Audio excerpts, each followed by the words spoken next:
116, 122 and 171. Those are just some of the massive losses West Coast has copped in the first half of 2023 in the AFL as they struggle on field with a growing injury list proving especially hard on the Eagles.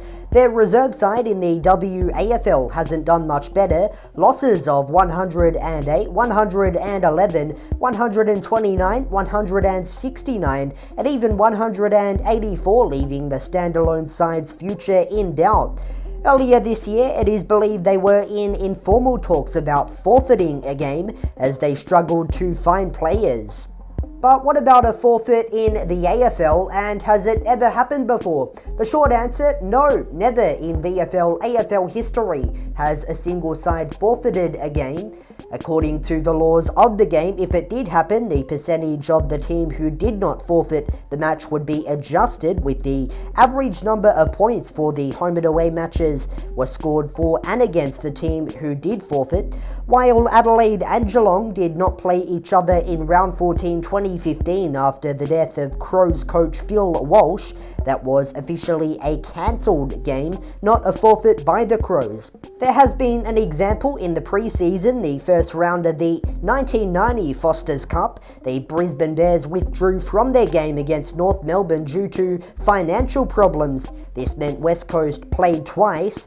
In more recent years, the Essendon St Kilda NAB Cup game in regional Victoria was cancelled after two planes chartered by the Bombers had to be diverted back to Melbourne because of weather conditions in the area.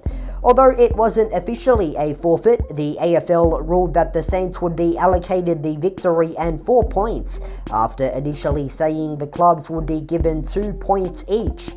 Forfeits are slightly more common in the Reserve League. In 1987, 3 clubs were suspended from the VFA at different stages throughout the year. Moorabbin forfeited its round 3 and 4 games amid an inability to field a team, and as a result the rest of its games were treated as forfeitures. That same year, Geelong West forfeited round 7, 8 and 9, leading to a public appeal to encourage locals to play for the Roosters. While they resumed playing in round 10, they only went on to win a single game, leading to it being relegated. Caulfield also suffered towards the end of the year, leading to a forfeit in its final game of the year against Sunshine. And going all the way back to 1904, North Melbourne won the VFA after Richmond refused to take the field unless the umpire was replaced. Under the rule at the time, Richmond was allowed to challenge after a previous finals loss, as they had finished first on the ladder. It remains the only time in history that a VFA, VFL or AFL premiership was won by default after the opposition side refused to play. In early 2023, footy teams and forfeits made the news again. The Tiwi Bombers forfeited one of its games in the Men's Premier League in the Northern Territory, copping a $10,000 fine.